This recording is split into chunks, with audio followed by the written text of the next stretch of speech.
اعوذ باللہ من الشیطان الرجیم، بسم اللہ الرحمن الرحیم۔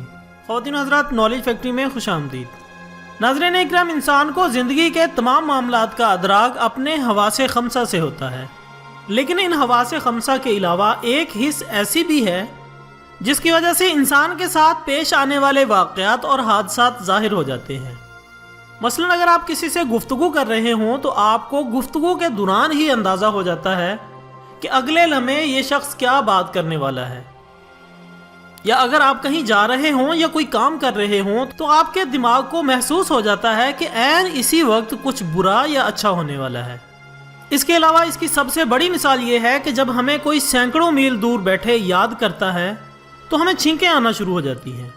یہ جب ہم کسی کو یاد کر رہے ہوں تو اچانک ان کی کال یا میسج آ جاتا ہے۔ ان تمام عوامل کا تعلق چھٹی حس سے ہے۔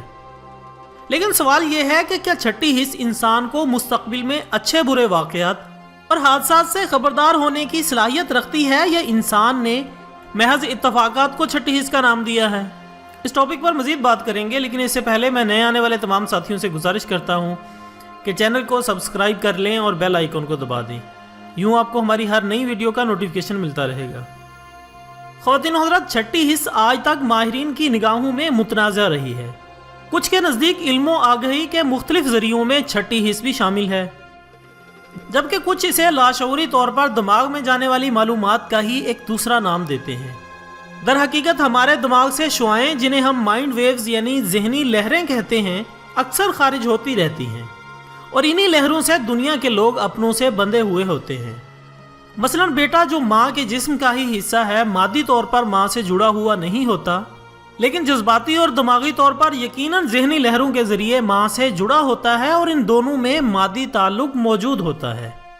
اسی لیے اگر ماں کو کسی قسم کی تکلیف ہوتی ہے تو بیٹے کا دل پیستا ہے، اور اگر بیٹے کو کسی قسم کی تکلیف پہنچے تو ماں ساری رات کانٹوں کی سیج پر لیٹی رہتی ہے۔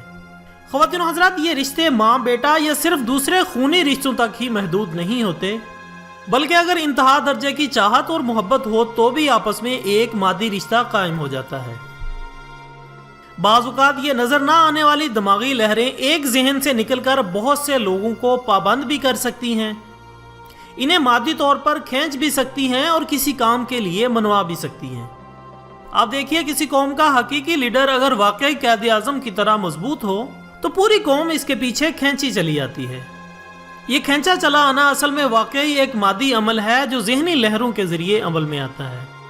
ناظرین، دماغ کی یہ طاقت مادے میں تبدیل ہوتی ہے اور باقاعدہ ہزاروں لاکھوں میل سفر کرتی ہوئی اس شخص کے دماغ تک رسائی حاصل کرتی ہے جسے آپ یاد کر رہے ہوں۔